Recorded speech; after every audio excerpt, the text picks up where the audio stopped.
لله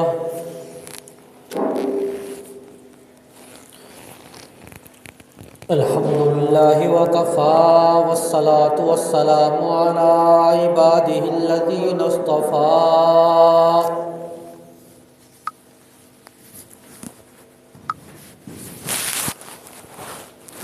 أما بعد فأعوذ بالله من الشيطان الرجيم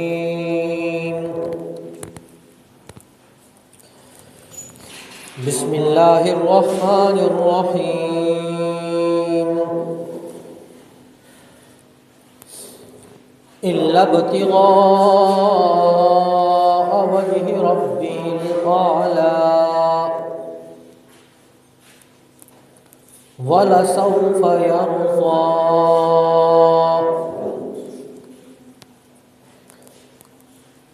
آمنت بالله صدق الله العظيم وبلغنا رسوله النبي الكريم ونحن على ذلك لمن الشاهدين والشاكرين والحمد لله رب العالمين.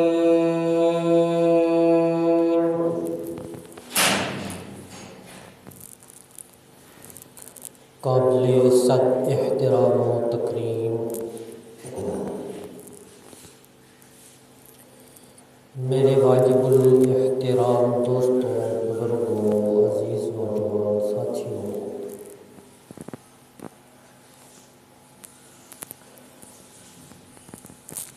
میں نے آپ حضرات کے سامنے قرآن مجید فرقان حمید کی 2 آیات کریمہ کی تلاوت کی ہے۔ دعا ہے کہ اللہ رب العزت مجھے حق اور سچ کہنے کی توفیق عطا فرمائے،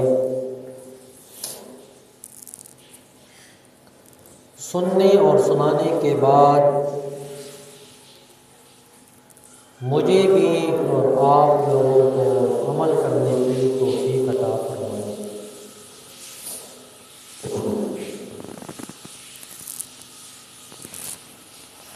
ان آیات مبارکہ میں اللہ رب العزت نے سیدنا ابوبکر صدیق رضی اللہ تعالیٰ عنہ کی مدح سرائی کی ہے، سیدنا ابوبکر صدیق رضی اللہ تعالیٰ عنہ کی تعریف کی ہے،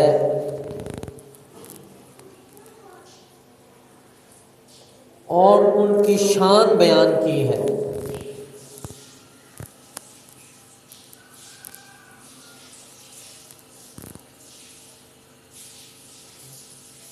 سیدنا ابوبکر صدیق رضی اللہ تعالیٰ عنہ وہ شخصیت ہیں جنہیں نے اسلام کے لیے مال جان جو بھی چیز سامنے آتی تھی وہ اسلام کے لیے قربان کر دیتے۔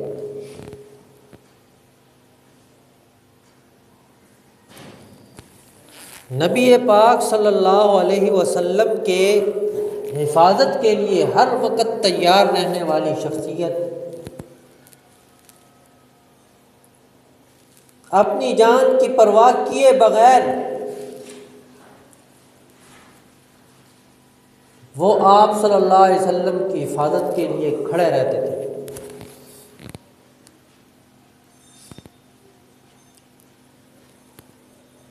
نبی پاک صلی اللہ علیہ وسلم نے وفات سے کچھ دن قبل خطبہ ارشاد فرمایا، اور اس میں فرمایا کہ میں نے سب کے بدلے چکا دیے ہیں، جس جس شخصیت نے میرے اوپر احسان کیا ہے میں نے اس کے بدلے چکا دیے ہیں دنیا میں، لیکن واحد ابوبکر صدیق ہے جس کے بدلے میں نہیں ختم کر سکا، اس کو اللہ ہی جزا دے گا، اللہ ہی اس کو بدلہ قیامت کے دن دے گا۔ یہ واحد وہ شخصیت ہیں جنہوں نے اپنا تن من دھن سب کچھ رسول اللہ صلی اللہ علیہ وسلم کے قدموں میں ڈال دیا۔ 6 ریشم کی دکانیں تھیں، معمولی آدمی نہیں تھا۔ کہتے ہیں جی یہ دین غریب لوگوں کا ہے، مالداروں کا اس کے ساتھ کیا واسطہ؟ صدیق اکبر رضی اللہ تعالیٰ عنہ سے بڑا مالدار کون تھا؟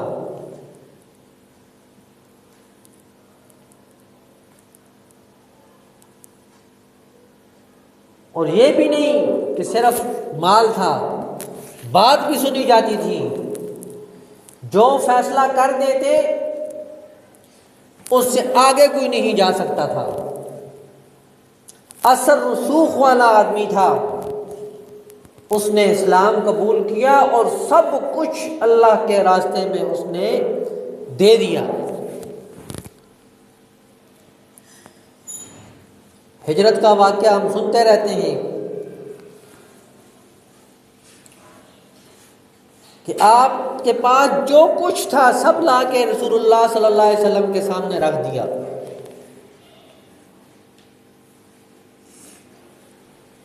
گھر میں کچھ بھی نہیں چھوڑا۔ حضرت آسمہ رضی اللہ تعالیٰ عنہ فرماتی ہیں کہ میرے دادا جان آئے اور کہنے لگے کہ ابو بکر نے کچھ بھی نہیں چھوڑا آپ کے لیے، سب کچھ لے گیا ہے۔ کہتے ہیں ان کی نظر کمزور تھی، بالکل نظر بہت کم آتا تھا۔ تو میں نے کہا کہ نہیں بہت کچھ چھوڑ کر گئے ہیں۔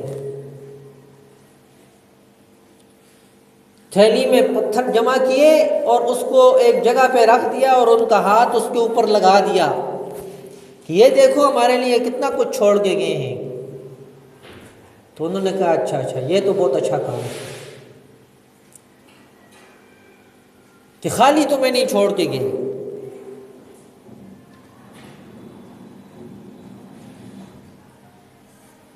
آپ صلی اللہ علیہ وسلم نے اعلان فرمایا تبوک میں جانا ہے۔ نبی پاک صلی اللہ علیہ وسلم نے علل اعلان کبھی نہیں کہا کہ ہم اس طرف جاتے ہیں۔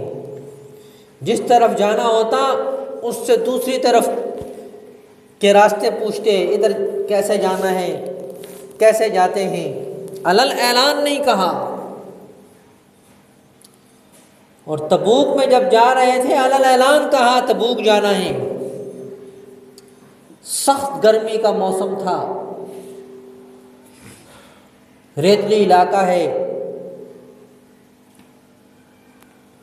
اور کھجوریں آب و تاب میں تھیں، پک رہی تھیں، اور ان کا گزر اوقات بھی کھجوروں کے ساتھ تھا۔ آپ صلی اللہ علیہ وسلم نے علل اعلان کہا جہاد کے لیے جانا ہے، تبوک جانا ہے، تیاری کرو اور چندہ بھی دو۔ سیدنا عمر رضی اللہ تعالیٰ عنہ فرماتے ہیں کہ میں نے سوچا آج ابو بکر صدیق سے آگے نکل جاؤں۔ تو جب وہ مال لے کر آئے آپ صلی اللہ علیہ وسلم نے پوچھا کیا لے کر آئے ہو؟ سیدنا عمر رضی اللہ تعالیٰ عنہ نے جواب دیا کہ آدھا میں اللہ کے راستے میں دے رہا ہوں اور آدھا گھر کے لیے چھوڑ دیا ہے۔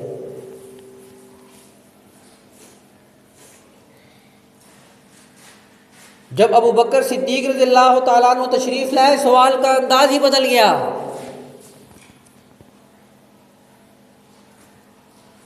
فرمایا کیا چھوڑ کر آئے ہو؟ تو آپ نے فرمایا، آپ نے جواب دیا کہ میں اللہ اور اس کے رسول کا نام چھوڑ کے آیا ہوں۔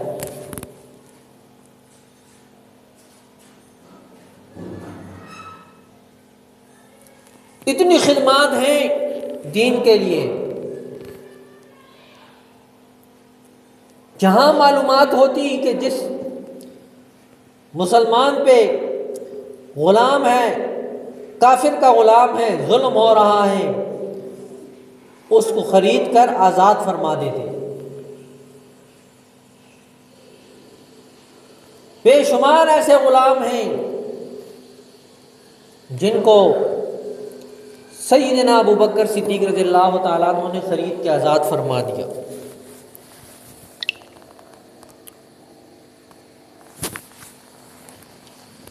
ان میں سے سیدنا بلال رضی اللہ تعالیٰ عنہ بھی ہیں، اور بھی بہت صحابہ ہیں جن کو آپ نے خریدا اور آزاد کر دیا۔ والد نے طعنہ دیا کہ تو کیا کمزور لوگوں کو آزاد کرتا پھر رہا ہے، ایسے لوگوں پر احسان کرو جو کل تیرے ساتھ کھڑے ہو سکیں۔ یہ بات ناگوار گزری اور دے مارا تھپڑ والد کو کہ اللہ اور اس کے رسول کے حکم میں رکاوٹ بن رہا ہے۔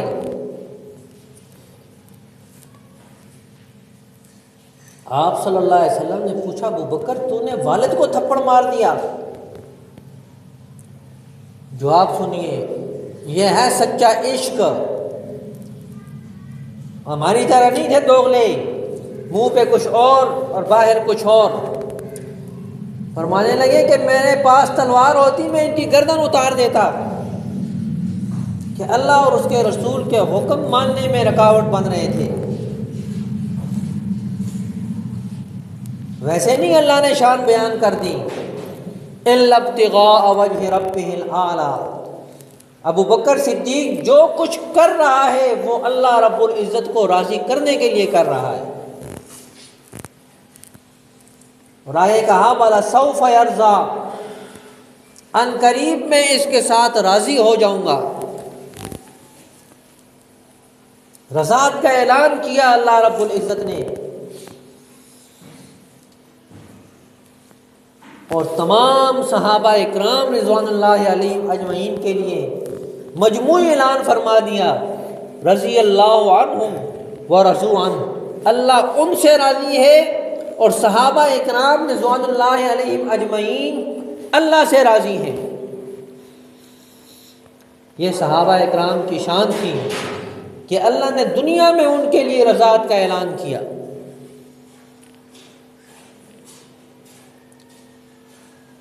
سیدنا ابو بکر صدیق رضی اللہ تعالیٰ عنہ کی وفات ہو گئی۔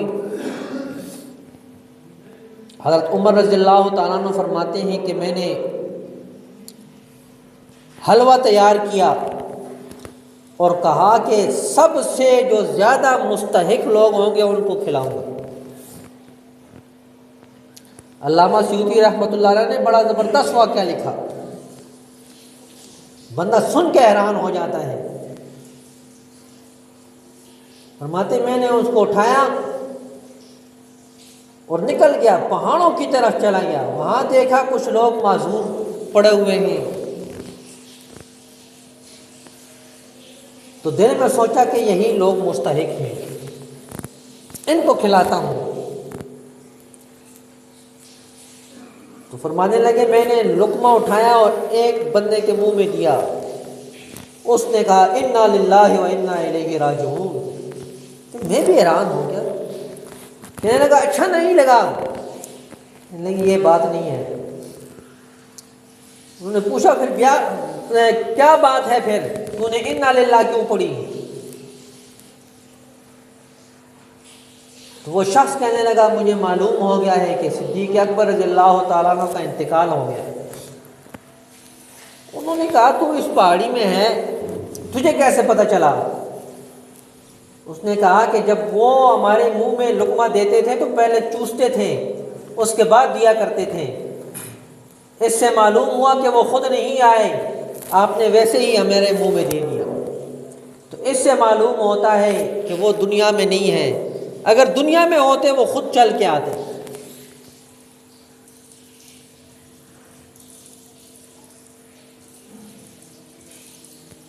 یہ تھی اصل مدینے کی ریاست،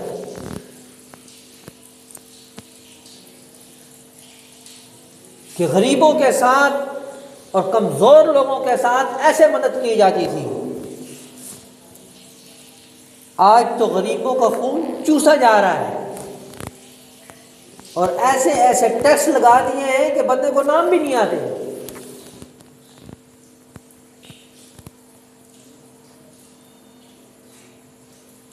ایک خاتون نے اپنے بیٹے کو دودھ دینا چھوڑ دیا، وہ بلک رہا تھا۔ حضرت عمر رضی اللہ تعالیٰ عنہ چھپ کے دیکھ رہے ہیں، پوچھا بھئی تو اس کو دودھ کیوں نہیں دیتی؟ کہا اس کو دودھ اس لیے نہیں دے رہی کہ یہ عادی ہو جائے گا، کھانا کھائے گا تو اس کا وظیفہ مقرر ہو جائے گا اور میرے گھر میں سے تنگی ختم ہو جائے گی۔ ویسے حضرت عمر جو ہے نا وظیفہ نہیں لگائے گا۔ حضرت عمر رضی اللہ تعالیٰ نے صبح اعلان کر دیا کہ جیسے ہی بچہ پیدا ہوگا جس کا بھی، اس کے لیے وظیفہ مقرر کر دیا جائے گا، اور اپنے اوپر روتے رہے کہ کتنے بچے مر گئے ہوں گے بلک بلک کر کہ میں نے ان کا خیال نہیں کیا۔ اور آج ایک صاحب کہتے ہیں جی کہ کتے کو کیا ضرورت ہے، وہ پانی کے قریب جا کے بیٹھتا ہے۔ طنز کر رہا تھا حضرت عمر رضی اللہ تعالیٰ عنہ پہ۔ یہ اصل طریقہ کار ہمارے سامنے جو ہے وہ یہ تھا کہ وہ لوگ غریبوں کے ساتھ مدد کیا کرتے تھے اور کسی کو بھی خبر نہیں ہوتی تھی۔ حضرت عمر رضی اللہ تعالیٰ عنہ فرماتے ہیں میں نے دیکھا ہے خاتون کو معذور ہے، چل پھر نہیں سکتی، دیکھ نہیں سکتی، لیکن اس کا گھر بالکل صاف ستھرا، کھانا تیار اس کے پاس پڑا ہوا ہے۔ تو میں نے پوچھا اماں جان کون آتا ہے آپ کے گھر کی صفائی کرتا ہے، آپ کے ساتھ تو دوسرا بندہ نہیں؟ تو اس نے کہا کہ صبح صبح ایک بندہ آتا ہے، وہ صفائی بھی کرتا ہے، آٹا بھی گوندھ دیتا ہے، کھانا بنا کے بھی چلا جاتا ہے۔ عمر رضی اللہ تعالیٰ عنہ نے فرمایا کہ میں جلدی آیا تو وہ شخص جا چکا تھا۔ پھر کہتے ہیں میں جلدی آیا، اس سے بھی جلدی، تو وہ شخص پھر بھی چلا گیا تھا۔ فرمانے لگے میں تہجد پڑھ کے آیا اور آ کے اوٹ میں بیٹھ گیا تو ایک شخص منہ لپیٹے ہوئے، بالکل صرف آنکھیں نظر آ رہی ہیں، وہ آیا، اس نے گھر کی صفائی کی اور اس کو کھانا بنا کے جب جانے لگا تو میں نے بازو پکڑ لیا کہ بتا تو کون ہے۔ عمر کی پھر اپنی طاقت تھی، انہوں نے چھڑانے کی بہت کوشش کی، میں نے یوں چہرے سے نیچے کیا چادر کو تو وہ سیدنا ابو بکر صدیق رضی اللہ تعالیٰ عنہ تھے۔ تو عمر رضی اللہ تعالیٰ عنہ نے کہا کہ یہ کام تیرے علاوہ اور کوئی نہیں کر سکتا ہے کہ اتنی جلدی میں سارے کام کر دیے۔ تو سیدنا ابو بکر صدیق رضی اللہ تعالیٰ عنہ کی 22 جمادی الثانی کو وفات ہوئی تھی۔ اسی سلسلے میں آج مغرب کے بعد آپ کی مسجد میں درس قرآن ہوگا، تو آپ تمام حضرات سے درخواست ہے کہ آپ وقت پر تشریف لائیں۔ دعا ہے کہ اللہ رب العزت مجھے بھی اور آپ کو بھی عمل کرنے کی توفیق عطا فرمائے۔ وما علینا الا البلاغ۔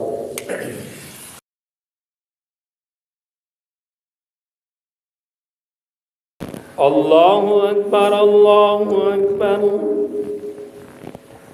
اللہ اکبر اللہ اکبر اشہد ان لا الہ الا اللہ اشہد ان لا الہ الا اللہ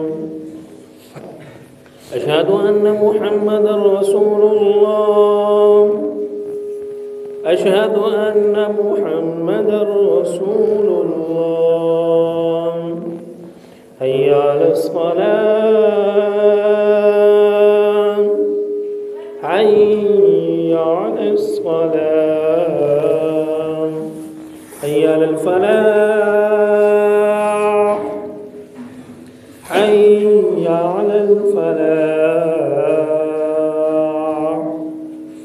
الله أكبر الله أكبر لا إله إلا الله.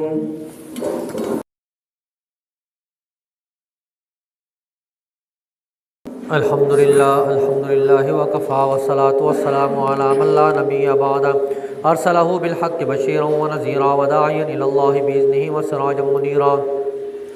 محمد رسول الله والذين معه أشداء على الكفار رحماء بينهم تراهم ركعا سجدا يبتغون فضلا من الله ورضوانا. أما بعد فأعوذ بالله من الشيطان الرجيم. بسم الله الرحمن الرحيم. وقال ربكم ادعوني أستجب لكم إن الذين يستكبرون عن عبادتي سيدخلون جهنم داخرين. بارك الله لنا ولكم في القرآن المجيد. إنه تعالى جواد كريم ملك بر رؤوف رحيم.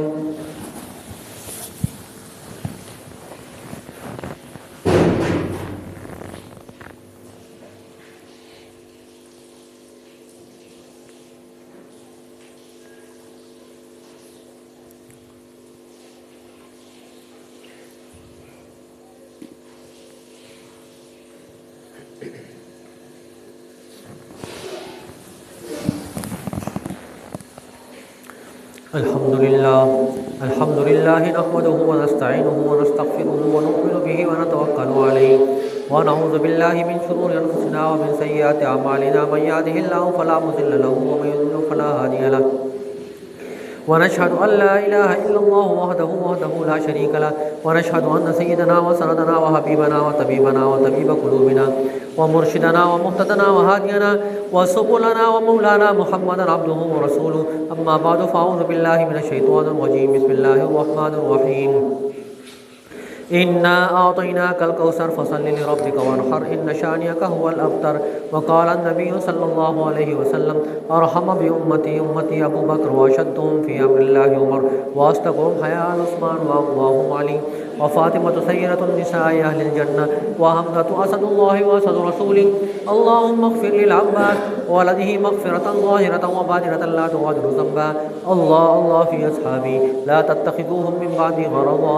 أمن أحبهم فبحبي أحبهم أمن أبغضهم فببغضي أبغضهم. وخير القرون قرني ثم الذين يلونهم عباد الله رحمكم الله. إن الله يأمر بالعدل والإحسان وإيتاء ذي القربى وينهى عن الفحشاء والمنكر ولذكر الله أكبر والله يعلم ما تصنعون. اذكروا الله يذكركم وادعوه يستجب لكم ولذكر الله تعالى أعلى وأجل وأتم وأهم وأعظم وأكبر والله يعلم ما تصنعون.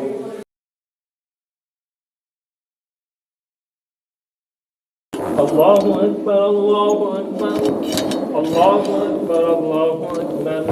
أشهد أن لا إله إلا الله أشهد أن لا إله إلا الله أشهد أن محمد رسول الله أشهد أن محمد رسول الله. حي على الصلاة حي على الصلاة حي على الفلاح حي على الفلاح. قد قامت الصلاة قد قامت الصلاة. الله أكبر الله أكبر لا إله إلا الله. الله أكبر.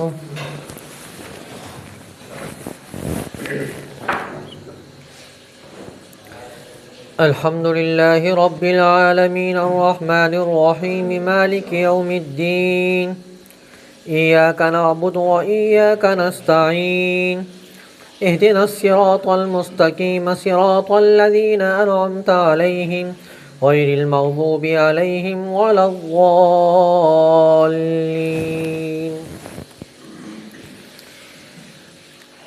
ألم تر كيف فعل ربك بأصحاب الفيل ألم يجعل كيدهم في تضليل وأرسل عليهم طيرا أبابيل ترميهم بحجارة من سجيل فجعلهم كعصف مأكول. الله أكبر.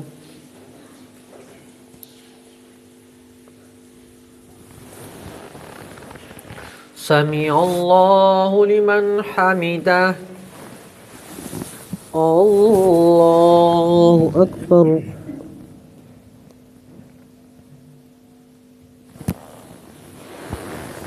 الله أكبر. الله أكبر.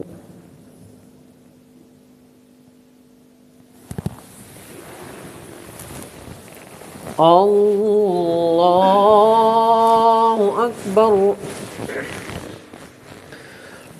الحمد لله رب العالمين الرحمن الرحيم مالك يوم الدين.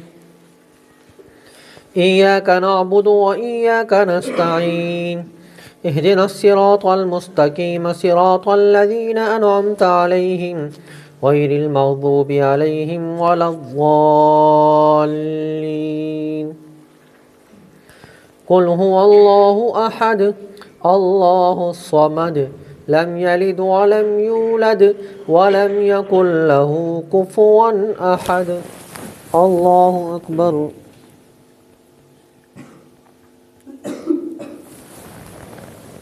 سمع الله لمن حمده.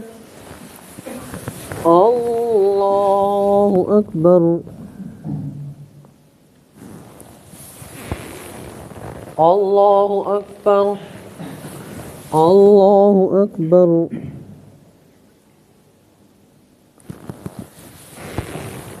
الله أكبر.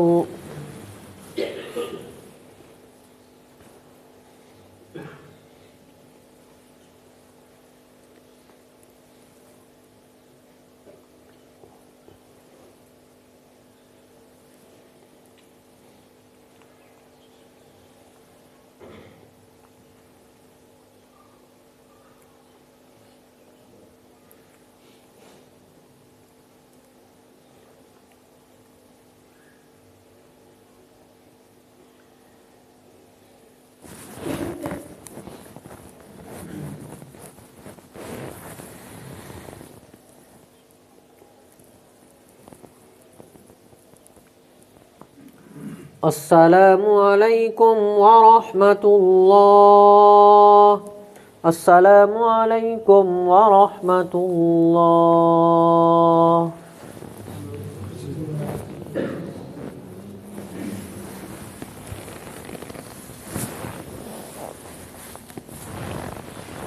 اللهم انت السلام ومنك السلام تباركت ربنا وتعاليت يا ذا الجلال والإكرام. ربنا ظلمنا أنفسنا وإن لم تغفر لنا وترحمنا لنكونن من الخاسرين. یا الہ العالمین، آدم علیہ السلام سے لے کر آج تک جتنے مسلمان دنیا سے رخصت ہو چکے ہیں، یا الہ العالمین سب کی بخشش فرما، سب کے درجات کو بلند فرما، سب کے قبروں کو یا الہ العالمین تو منور فرما. یا الہ العالمین جتنے بھی مسلمان روحانی جسمانی بیمار ہیں، سب کو شفائے کاملہ عاجلہ مستمرہ عطا فرما.